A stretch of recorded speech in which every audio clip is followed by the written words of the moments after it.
So we are here today with DJ Señeres, who is the Stormwater Program Manager and City Engineer for the City of Archdale. DJ, we're glad to have you here today. I'm glad to be here.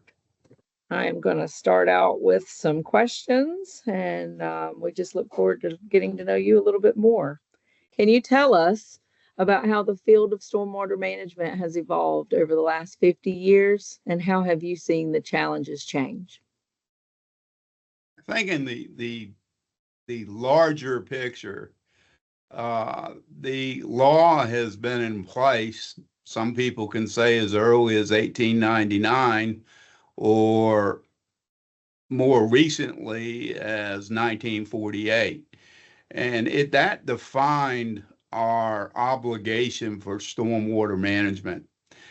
The biggest change that we have had over the last 50 years is the involvement of our residents. They are more educated. They now have a better understanding because of media. And as a result, they will drive what's going to happen in the future. That's a very good point. What do you think has been the most significant technological advancement in stormwater infrastructure during your career, and how has it impacted your work? Again, we're going back to our involvement of our citizens, but quite frankly, the introduction of the smartphone and the apps that are now driving information.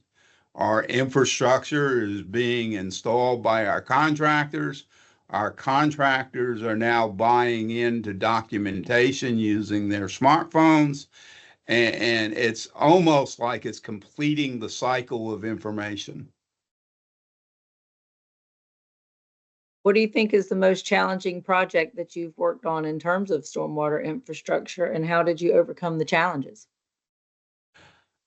Quite frankly, I kind of look at it as my current post at the City of Archdale. As you know, I've had a 50-year career, but I've been at Archdale for about 20 years.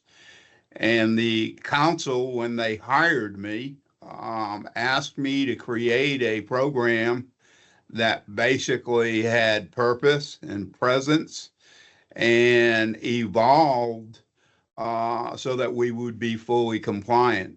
And I have not betrayed the trust of our city council in accomplishing that goal.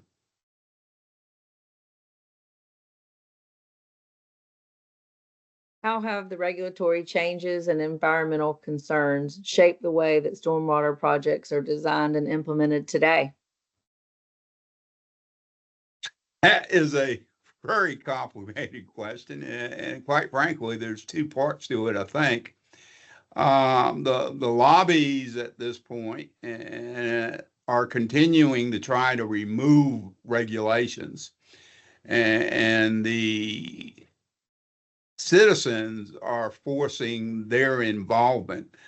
I think that even though we have a very strong lobby in the state of North Carolina, I believe that our residents being more educated and more in tune to what they want in their communities are actually going to drive things or provide support so that the legislation won't basically act as a steamroller to municipalities. So what advice would you give to someone just starting out in public works, particularly in the stormwater management field? The biggest thing that, and I've always said this over my entire career, know the law and what your authorization is. Once you have a good understanding of the law and your authorization, modify your program so that you have overlapping authorizations so that when changes are made, you will have more flexibility in providing services to your residents. Thank you, DJ. All this information has been very helpful, and we appreciate your time today.